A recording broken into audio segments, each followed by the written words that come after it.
Hello and welcome back to I Made This. My name is Ollie and I'm really sorry it's taken 3 months to put out a new video.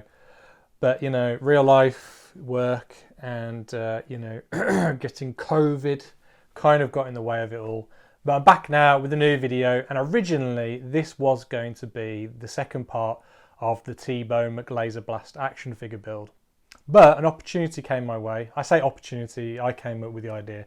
So I don't know if that's really an opportunity. But anyway, my friend Louis, who's a fantastic animator, puts on an animation night every quarter, so every 2 to 3 months. It's called Overlap, and it's a place where animators from the West Midlands or outside come together and we show each other our films. And, you know, afterwards we all mingle, we chat and, you know, swap tips and tricks, talk about, you know, war stories, you might find someone to collaborate with in the future, you know, just have a drink, have food. It's a really great night, you know. Non-animators are welcome as well. It's just a great place to meet up and watch really cool short animated films. But yeah, anyway, every event has a theme. So the last one was springy. So people are encouraged to make like spring themed animations. So whether that's like spring as in the season or like an actual spring, and they can, you know, do whatever they want with the theme. You know, they can kind of interpret it however they want. And you know, the one thing Louis also does is he gives out prizes which are generally themed as well. You know, in the past he's given out badges or statues, and during the springy one he made the glasses with the springy eyes with the eyeballs on the end. All of this is. But anyway, he painted the eyeballs, the overlap colours, which are like a hot pink and a turquoise. And he gave those out to people who showed films. And at that event, he announced the theme for the August event, and that was rearrange. And I kind of got like a light bulb, like eureka moment. And I thought, oh, wouldn't it be cool to give people who make films as a prize a little action figure that's like about 3.5 to 4 inches tall, that's of the overlap logo, that can be rearranged. Because, you know, on the T-Bone McLaser Blast figure I've been using those modular joints, which, you know, the idea of modular is that it's something you can is modular, you can move them around, place them however you want. So I thought, why don't we make an action figure of the logo, you know, the big eyeball, which is kind of similar to mine, and make it so, you know, you can rearrange. And I'll cut off the modular joints and build my own arms and torsos and legs and head, and, you know, people who make a film get to take away like a little trophy they can put on their shelves and arrange it however they want. So I told Louis my idea and he loved it, and that meant I had 3 months then to get the action figures ready for the August event, and we kind of agreed on making around 8 to 10 action figures. And I don't know about you, but time can very quickly catch up on you. And, you know, after doing a music video, general life stuff, you know, going shopping, going to weddings, things like that, and then also catching the bloody coronavirus, time really catches up on you. So much so that I only had 3 days left to make these action figures, which is not enough time at all. But I'm a massive sadist and I also love a challenge. So with that said, let's see how I got on. So, as with anything, you've got to start off with a design, and you know, preferably if you can keep it to scale, that's even better because you've got like a good reference point. I wanted to keep it nice and simple, just symmetrical arms and legs, torso and a big round eyeball head. My hand was a little bit shaky doing this. I'd just come off a 5-6 week intense animation job and my hands were hurting quite a bit, and so this is the best I could do. It's all right.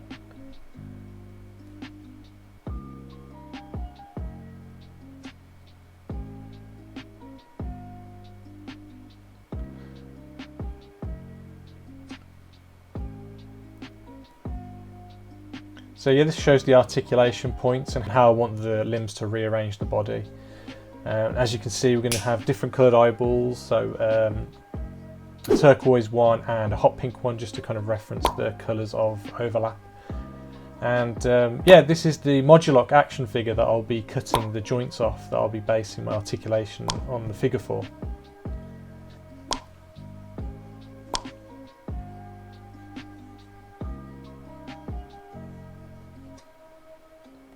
So yeah, the head's going to rotate,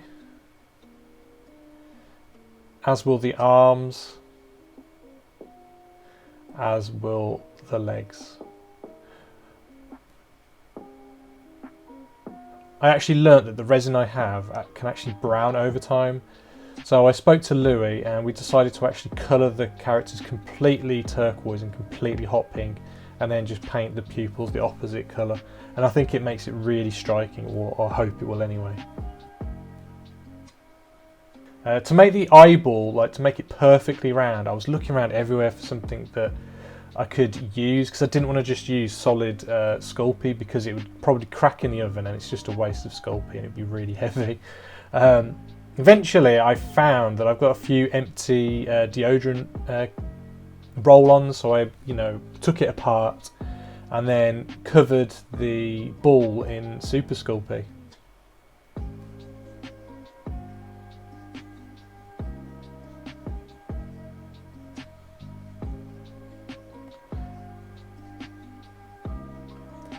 Now, even when doing this, you can get it as round as you possibly can, but it's still not going to be perfect. So what I did was I got a milk bottle which had a fairly wide rim. I covered it in Vaseline, yeah, no jokes. And you just kind of slowly rotate it around the rim, and it really helps produce a perfect round sphere. I did two because I actually found a ping pong ball, so I've done two just to see which one works better. Here I'm just making the torso for the character. But yeah, going back to the Vaseline or petroleum jelly, however you want to call it, it's totally fine to bake with the Super Sculpey. In fact, sometimes Super Sculpey can dry out and Vaseline helps bring it back to life.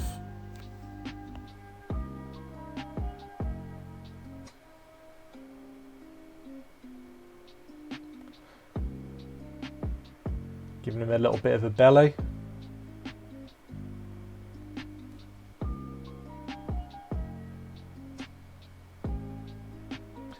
Yeah, this wire is the bane of my life. I don't know where it starts or ends.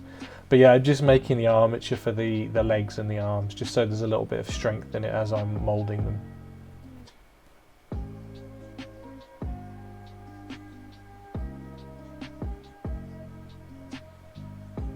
And yeah, I just cover them in Sculpey basically. I'm not getting too detailed just yet, because what I tend to do is I do it fairly roughly and do a bake and then sculpt over that. It gives it a bit of a more of a stable surface to sculpt over.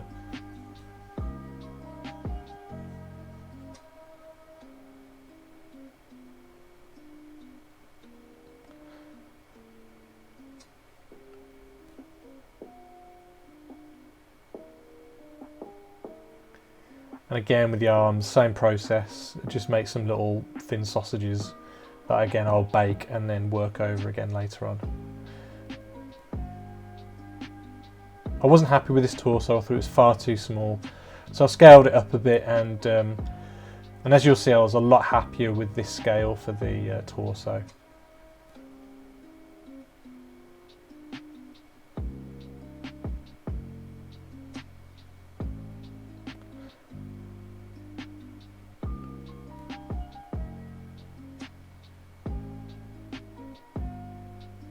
So yeah, I give it a bake. It's almost like a save state, so that, if you mess up, you can kind of go back to an earlier version. And as you can see, the sphere with the ping pong ball actually cracked and blew up in the oven. But thankfully, the one using the roll-on deodorant ball was perfectly fine. No cracks. So now I'm basically just building up the arms now, giving it a bit more definition and making some hands. I'm not going overly detailed, because the more detail you have in these sculpts, that means when you're moulding them, it's a lot harder for the resin to get inside all the nooks and crannies. So I'm doing my best to kind of keep it really, really simple. I don't do things on the computer or anything like that. Everything I do is hand sculpted and done by eye.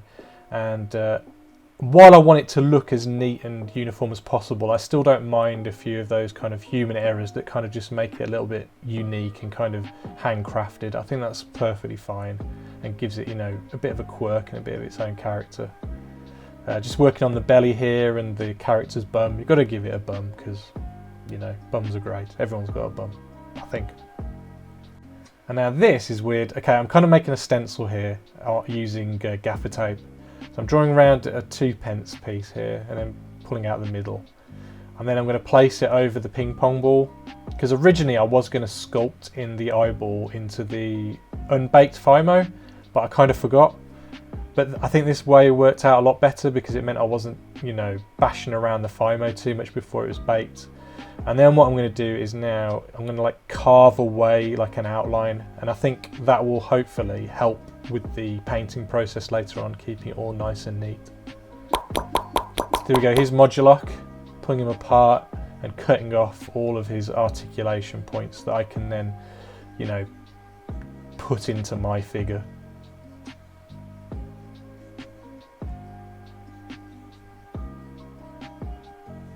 And then it's just a case of fettling it away basically and making it as thin as possible, because I'm going to have to Dremel out the inside of my torso to place these like ball joint, you know, sockets inside of. Just like sanding it down just to neaten it off before I start getting the Dremel out. And now I'm just marking out where I'm going to put said joints.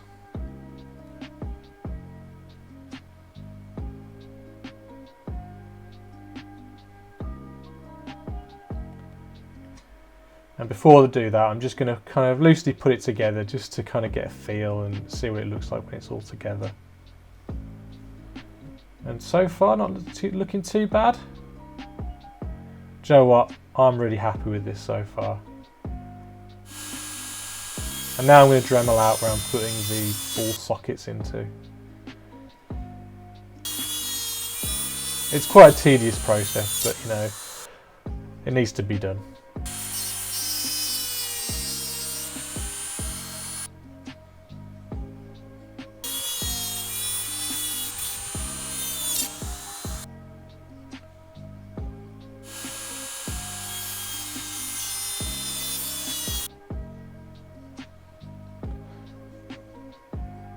And now I'm just placing them inside, just see what they look like. Cleaning up my work surface. I'm usually pretty messy, so I'm doing my best to kind of keep it as tidy as possible. And now I'm just like literally just gluing them in place with cheap and nasty super glue.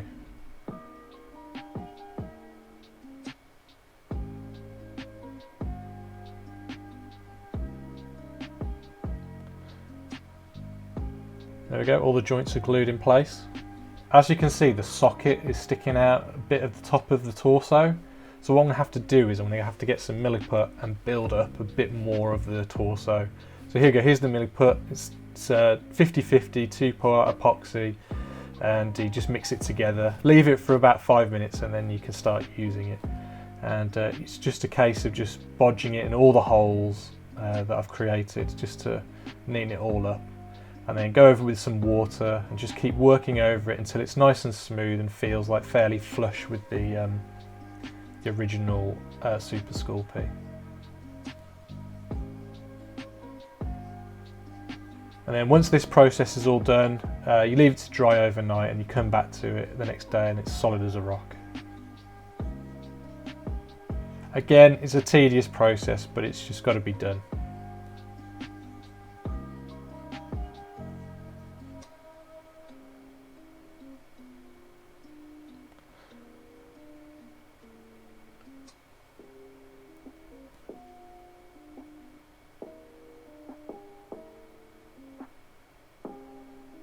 And now just building at the top of the torso.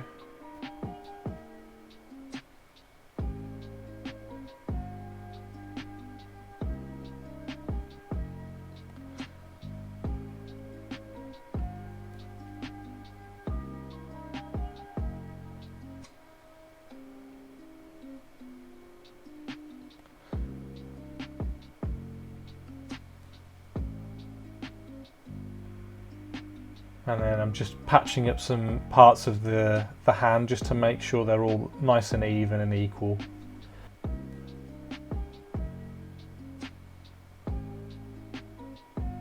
Rubbing down the feet so the character will stand up nicely, and then kind of at the other end where I'm going to attach the ball joint.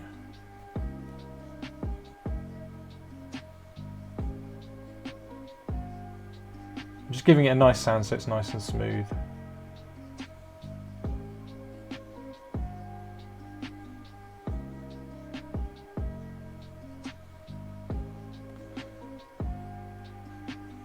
And now I'm gluing on the ball joint. And securing it a bit more with a bit more super glue.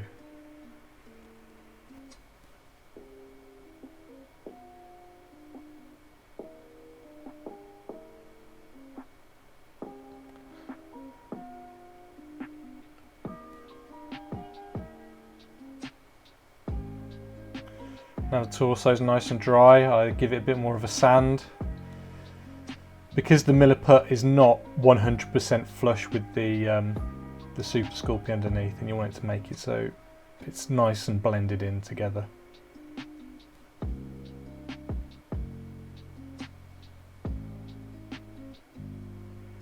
I just use various different levels of grit, and I just got a bag off of eBay of cut-offs, so you get kinds of loads of different levels of grit, I guess.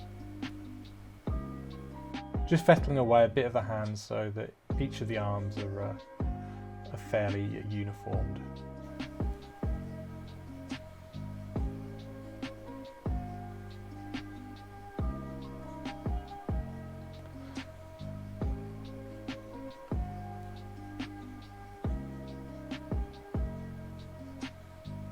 Now I'm just gluing on the ball joint to the arms.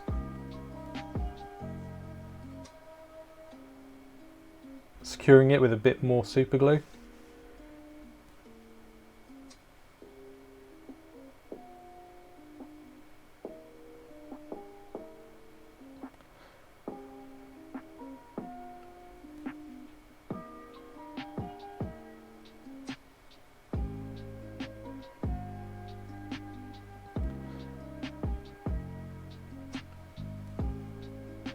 And now I'm just rubbing down the eyeball.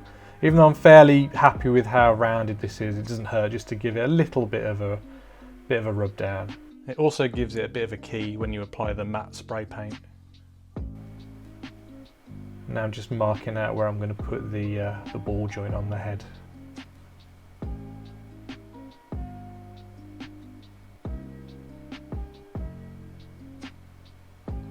And again, just securing it with a bit more super glue.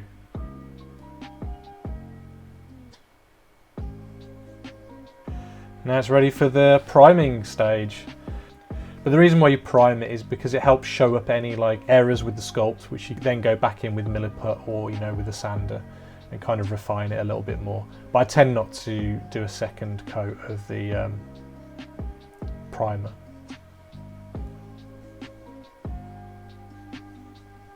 Now I'm just giving each part a once over just to make sure I'm 100% happy with them before I move on to the next phase. I probably shouldn't have painted over the ball joints and sockets, but we'll see what happens. And as you can see, I've filled in a few gaps with a bit more milliput. But before that, I thought it'd be fun just to kind of assemble it and see if all our hard work is actually going to pay off in the end.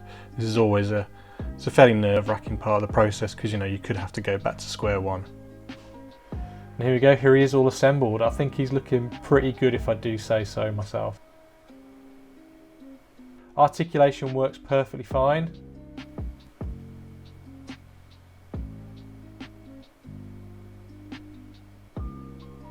And does he stand up? Let's see. And yes, he stands up. Result. Okay, now it's time to mould the figure. So I use foam board to help create my moulds.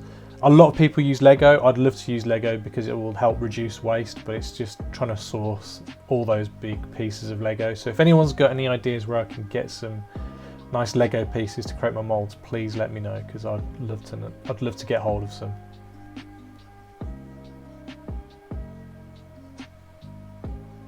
I glue a bit of wood onto the figure to help create a funnel, so when I create the negative of the mold, I've got something I can pour the resin into.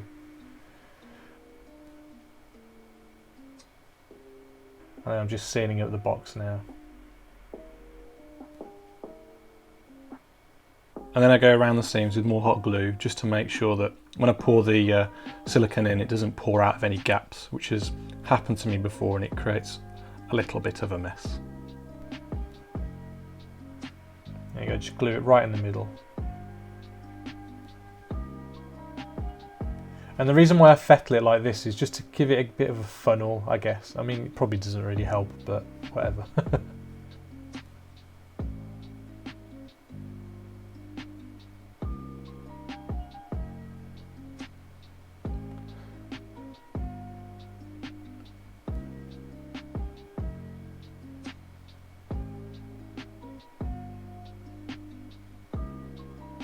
And with the arms, I tend to do the arms as one mould, so both together, but I join them together with like a T-bar in the middle, so that when you pour into the middle of the mould, it, you know, goes either side down to the arms and then back up again.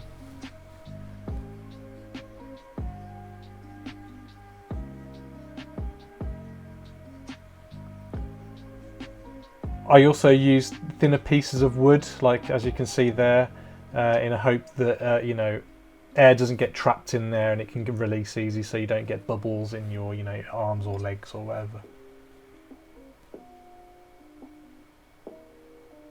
Again, just doing the same for the legs as I did for the arms, creating a T-bar.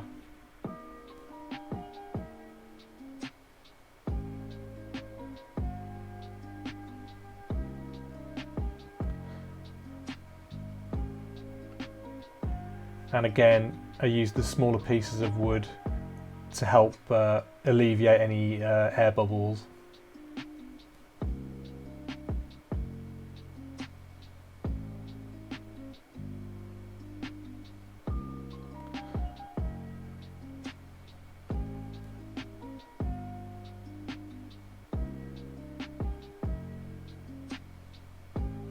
And now it's time for the silicone. Now, I've never used this silicone before.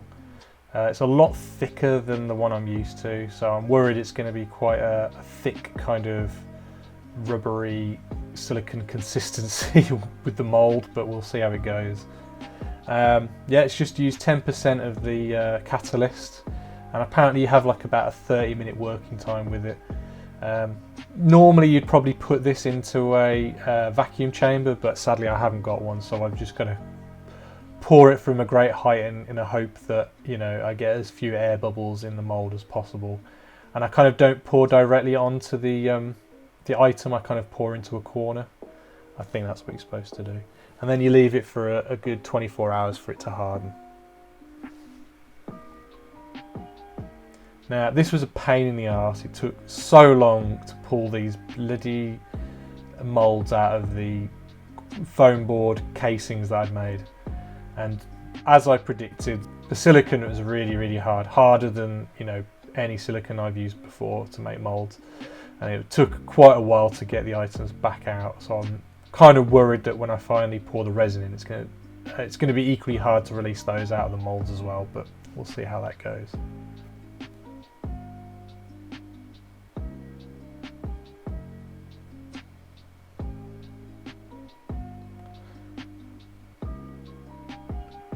Thankfully, all my items released fairly fine and they look like they moulded fairly well.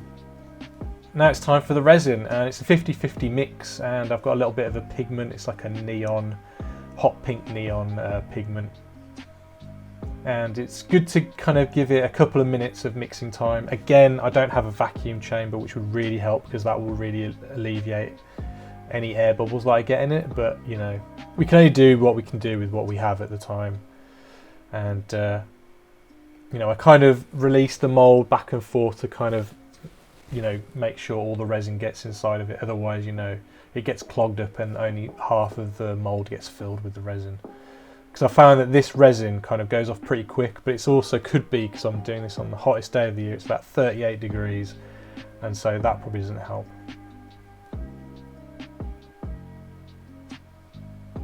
I'm just carefully pouring it in as best as I can.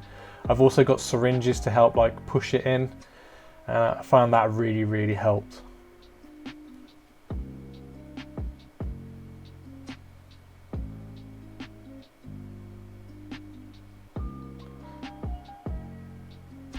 And then seal it up with a bit of parcel tape. I find gaffer tape just doesn't work with these, but parcel tape's pretty good. And you leave it a good hour or two for it to cure, and then you can release it.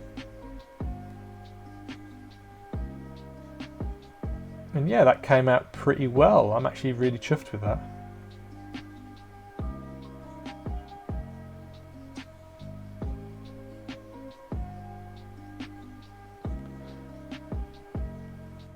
The arms, head and torso I didn't really have much of a problem with, but the legs were a pain in the arse to get those out of the moulds, and so that they didn't break and that they completely filled up with resin, because I kept getting air bubbles in the feet. So it just took a lot longer to do the legs than I hoped. And as you can see, it just turned into a complete mess. Yeah, as you can see here, you've got to let these things cure for a good 24 hours before you start futzing with them. Otherwise, you know, they just break apart. And as you can see here, here's a couple of my first few pulls. I've got big air bubbles inside of them. And sometimes you've got to kind of work out the kinks of your mould and figure out how they work, because each one's unique and each one has its own little problems. And once you figure those out, you can get successful pulls out.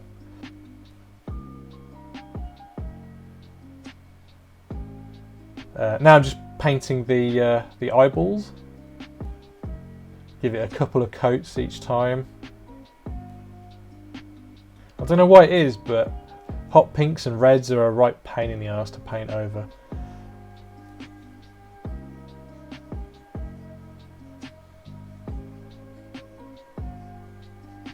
I'm not the greatest at painting, but thankfully there's not much going on here.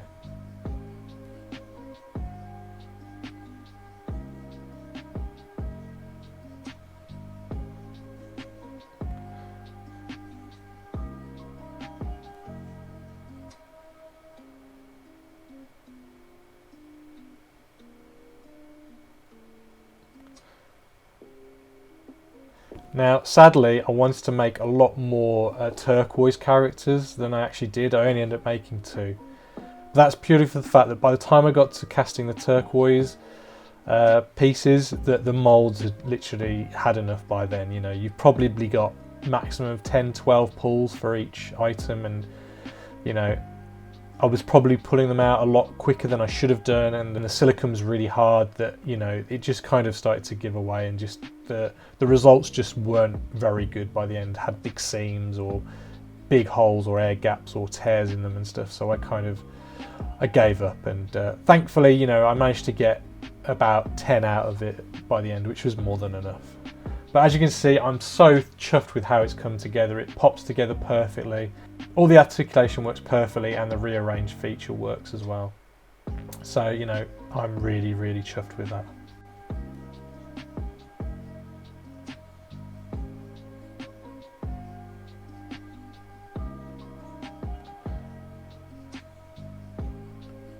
I mean, I'm not an expert at resin casting and things like that, so if you've got any tips that you can give me to, you know, get better pulls or anything like that, please let me know. I know I'm doing the 1-part moulds, which normally I do 2-part moulds, but purely for speed I had to do 1-part moulds for this, so bear that in mind. But yeah, any advice you can give me, I'll gladly take it.